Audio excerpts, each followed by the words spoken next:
All right, we're here with the probably only video for today. We're going to go over the protesting and rioting that's happening in the U.S. and the protesting and rioting that's happening over in Europe over, over the lockdowns. They're being, they're for the anti-lockdowns, and they're pretty much fed up being in their homes. And I think a lot of people are just a lot of people. We could probably be seeing that in the U.S. possibly, but I mean, all the Black Lives Matter rioting is kind of taking that center stage instead.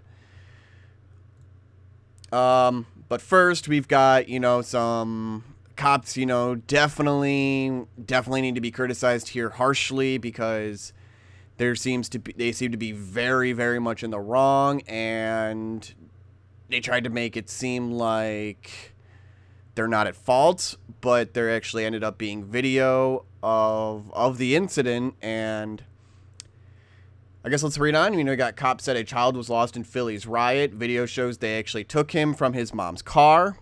An attorney for the toddler's mother says she was assaulted while trying to leave an area where police and protesters were clashing. In the video, you can see that the vehicle was kind of at a bit of a diagonal in the road. Maybe they were probably trying to, turn around and get out of the situation. The police end up surrounding the car, busting out windows, and they ripped the mother out of the car and kind of hit her with batons and all that stuff. So the police really need to make sure what they're doing, and they need to not, I guess, maybe in their anger over of what's happening, they ended up taking it out on this mother, which is horrifying. And they really do need to watch. And this is the stuff that definitely needs to be, shown. But I mean, when you have these Black Lives Matter rioters, just destroying all these buildings and all this property, the police aren't in the wrong then to, arrest these people, because do you think the business owners, especially the small business owners, want this destruction to keep happening? No. But we do need to look out and harshly criticize when they are in the wrong, and this definitely seems like they're in the wrong. Granted, it is a Vice article, and, they do like to be incredibly biased on their take of the situation. But, I mean, I did watch the video. It seems pretty damning for the police officers involved. They were bashing on the windows. There's like they got the 2-year-old child in the back seat. And then you can see one of the officers take the child out of the vehicle and kind of walk away from the situation. And then they tried to, I guess, have like a small photo op or something, saying that the child was lost during violent riots in Philadelphia, wandering around barefoot in an area that was experiencing complete lawlessness. The only thing this Philadelphia police officer, I'm reading the I guess tweet or whatever they sent it out on, but apparently that's not true. The video kind of shows otherwise. I mean, maybe this officer that's holding the child was like, "Oh, what's happening? Let's get this child out of here." But I'm sure the officers that ripped the parents out of the vehicle are more than likely in the wrong. You guys gotta watch what you're doing. That's all I gotta say. You have to watch what you're doing, and you can't just attack actual civilians that don't actually really want to be a part of this. And I mean, Vice doesn't necessarily say if these parents really were involved and they were stupid enough to maybe bring their child into this situation. You gotta watch out. If you know that there are violent riots in Philadelphia, you probably shouldn't take your child out at night. Just a situation. I mean, unless you got to get to the hospital, but it's probably more wise to then keep your children inside then while there's, violent riots going on in downtown. So, I'll give some harsh criticism to the police on this one because they definitely are in the wrong, but I would say the parents are also in the wrong for being over there at this late at night. I mean, unless you needed to get by for, absolute emergency, like a health situation, then by all means, I'm not going to criticize that, but you probably shouldn't be bringing a child near violent riots, late at night. Just saying, they should probably be in bed sleeping. we'll go over, some of the destruction that's happening then, just kind of across the country, to be honest. First, we got from Andy No. Armed men protect a business in Vancouver, Washington, as BLM Antifa rioters from Portland smash up businesses and public property.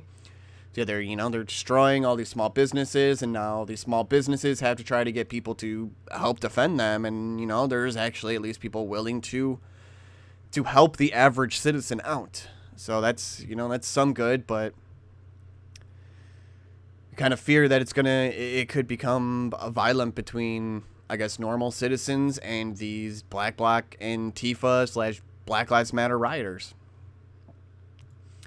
We also got then BLM protesters steal a gun from Vancouver, Washington person and runs off. The guy was just a complete idiot. He dropped his gun into a bush or something, couldn't find it.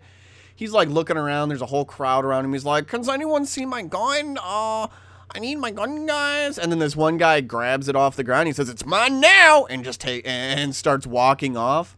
And the guy's like, what do I do? Do I call the police?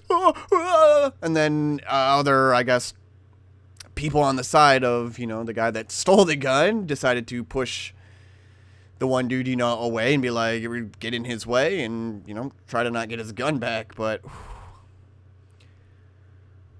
it does, I guess, from this post, it says police recovered the weapon soon after. And it could be the same gun. It could not be. But, who knows?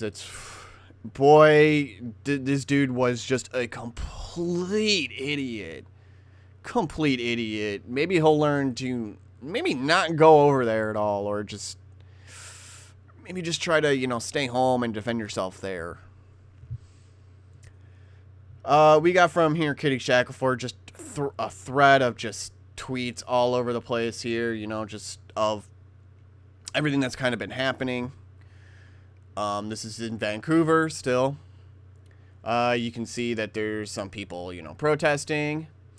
And then it starts to get pretty violent towards the end. They start burning flags. They start destroying businesses, windows of everything. You can just see from the pictures of some of this stuff, a little bit of destruction here and there. I can't actually play the video, but yeah. They say here they're now trying to harass armed men outside of a bail bonds place. We saw that one earlier. They just say they effed up a car in Vancouver, so it's getting intense over in Vancouver, apparently, because yeah, it's getting violent just all over the place. It's not just happening in Vancouver; it's going on in Portland, Philadelphia. It's going on just all over the place, and it's getting quite chaotic. And we've also got leftists coming out with videos saying, hey, we're going to cause chaos during the election. If Trump wins, I guarantee you, even if Biden were to win, at least on election night, if they claim that Biden wins, the rioting's not going to stop. It's going to get worse. It's going to get really, really intense, probably on November 3rd. And November 4th is probably going to be just as bad. It's going to go on for quite a while. And we're not even going to know who really won the election until weeks after, and then we're going to have to deal with intense rioting. Just probably the craziest we've seen yet. I wouldn't be surprised at the very least. We've got an exclusive from Breitbart, leaked document. Leftists fear Trump may win Minnesota and plot post-election mass mobilization. So yeah, they're putting up their videos on Twitter and trying to mobilize people. Twitter is allowing all this stuff to happen, allowing all this violence to happen. They're literally saying we're going to cause unrest, we're going to be violent, and Twitter apparently just seems to allow it. So, Jack Dorsey is pretty much just a shill for the left at this point. It says a leaked confidential document obtained by Breitbart News reveals that a coalition of left-wing groups in Minnesota, fearing a possible Trump win, is preparing for post-election mass unrest while planning to execute wide-scale strategic disruption. Led by Take Action Minnesota, described as a hub for Minnesota's progressive movement, the groups warn of a need for mass mobilization in a recently leaked, highly confidential document circulating among the group's leadership and intended as a prep guide for the coming weeks. Now, This is actually, it's 11 pages long. It kind of seems their role and responsibility of democracy defense organizations, which it's not really defense if you're going out there and just destroying everything. That's not really defense, is it? I don't think so. Say, we believe that regardless of the strength of the Minnesota election system, mass mobilization will and must happen in Minnesota to defend democracy, the leaked document reads. Even though we're a constitutional republic, but, people don't know the history too well. We expect that this mobilization will create space and opportunity for unrest, primarily in Minneapolis. In this context, the situation could rapidly spiral beyond control, depending on the nature of the unrest and the state's reaction. In an effort to shift responsibility for violence to others, the groups point to the right, as well as the Minneapolis Police Department, for the possibility of inciting or enabling violence for which they must be prepared. I'm pretty sure you guys are the ones that usually incite it, and then the police kind of come in and try to make the arrest after you guys, incite the violence and the riots and the destruction of, small businesses and, minority small businesses that you claim to be for, but then you just completely destroy them. So, who knows what you really are fighting for? I think it's more just communism and power and control. Well, we've got Kyle Rittenhouse, a little bit of news. Illinois judge orders Kyle Rittenhouse to be extradited to Wisconsin to face murder charges. It's probably just going to be clear-cut self-defense. Hopefully they don't just go super hard on this kid, because, the videos prove that it was just clear-cut self-defense. You'd have to be almost just ignorant at this point to say otherwise, unless you just haven't seen the video. Just say it. Unless you haven't seen the actual 11-minute tape of that goes over it and pretty much shows that it is self-defense, then I don't know what to say to you. You got to look up the information. If you're unwilling to, then that's pretty much on you. It's pretty much on you, and ignorance can be bliss, right? All right, let's go on to kind of what's happening over in Europe. Anti-lockdown protesters hold demos in Birmingham and Bournemouth, holding placards calling COVID a hoax after fire-breathing Piers Corbyn-led anti-mask activists at street party in North London. Ooh, hiccups all of a sudden. Anti-lockdown protesters marched through Birmingham and Bournemouth Tuesday in demonstrations against a second lockdown, holding placards calling COVID a hoax. Hundreds of maskless protesters descended on Birmingham city center and Bournemouth on Saturday afternoon to protest the pandemic restrictions. Angry demonstrators demanded freedom and called for the public to resist COVID restrictions as a second national lockdown is expected to be announced tonight. And France had theirs, and they're locked down now. You have to have papers in order to even travel outside, do anything outside. It's becoming very despotic. It's quite alarming, and the people are fed up with it to such an insane degree at this point that it's becoming violent. They're starting to riot. It says the crowd chanted "Take off the masks" along with a song about not accepting the vaccine from the government. A protester held a sign saying "This ends when we all say no" during the Birmingham protest, and another demanded no more lockdowns. In Bournemouth, Dorset, protesters gathered at the town hall before marching through the town.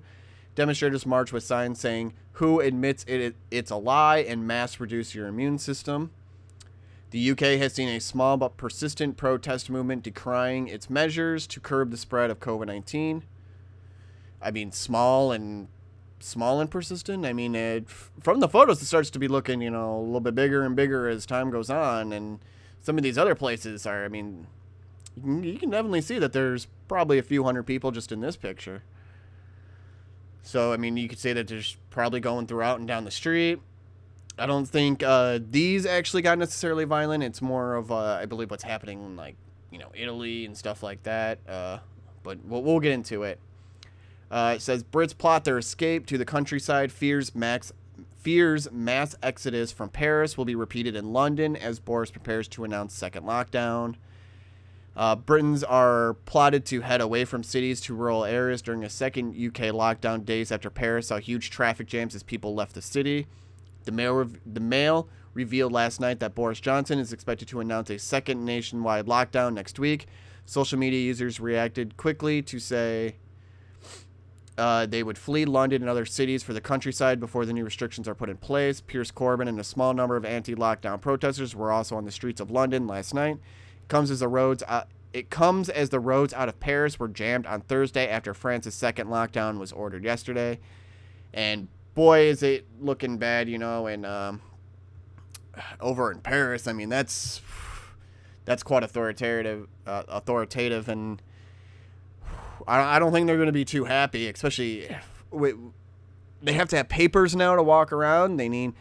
I was talking about that movie Songbird, was it yesterday or the other day, and you know how they had to have like a wristband in order to travel around outside. This is the exact same thing. It's literally happening.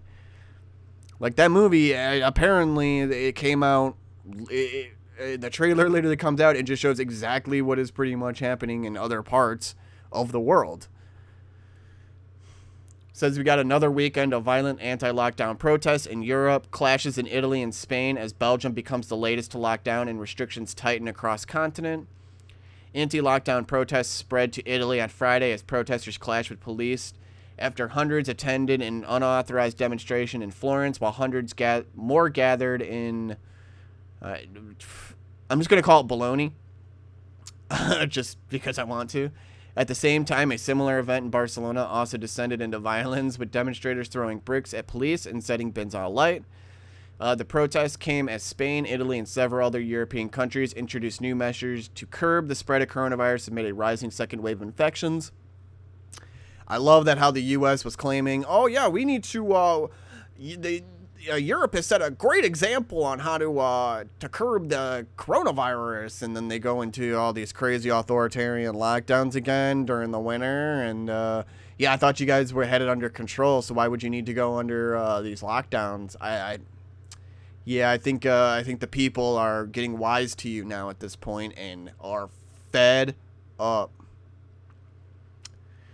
Belgium on Thursday night introduced a 6-week closure of non-essential businesses and extended November school holidays by an extra week as Prime Minister Alexander De Croo warned the country otherwise faced a breakdown of its healthcare system. On Friday, crowds in Florence's historic center chanted anti-government slogans and threw fireworks as they came up against police cordons. The demonstration came after Italy announced its third emergency measure in 2 weeks on Sunday. So you can see pictures, there's looks like a flare. You can see a bunch of protesters, and then you got the police here. Under the new rules, gyms, swimming pools, cinemas, and theaters will be closed, with bars and restaurants having to close at 6 p.m. Non-essential movement between regions is also discouraged. Molotov cocktails were also thrown, according to Corriere della Sera newspaper, which said the flames from the cocktails blackened the wall of a building. I mean, that's what fire does. Vandals trashed bicycles and outdoor seating areas and sprayed walls of the city's historic center with graffiti. The paper reported that police eventually blocked the protesters into the Piazza della Repubblica square using cordons and armored vehicles, and that some sat on the ground chanting "Freedom, freedom." Dario Nardella, the mayor of Florence, urged citizens to abandon the demonstration and express their anger and suffering in a peaceful and legal way.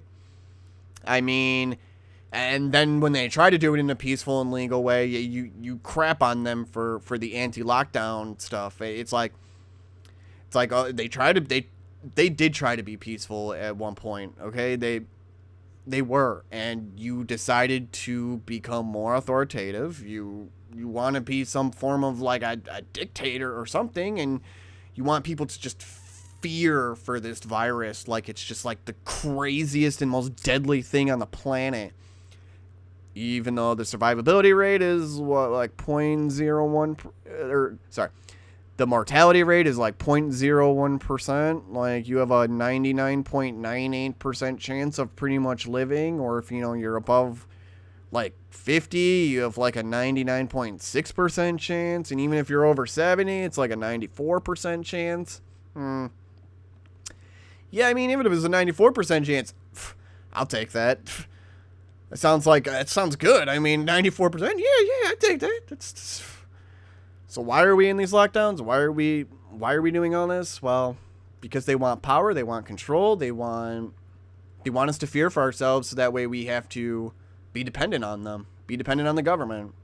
And everybody across the world, I think, is just fed up now. Fed up with these elites. I'll leave it there, because I can tell that I'm just going to then start getting, a little bit of anger starting to swell up. So I'll start to leave it there. I'll say, though, these anti-lockdown protests could start happening in the U.S., probably mostly in blue states, because those are the places that are actually locking down and being incredibly harsh with their protocol, with their guidelines, I should say. All right, I'll see you guys then tomorrow. You have a good one. Stay safe out there, everybody. Bye-bye.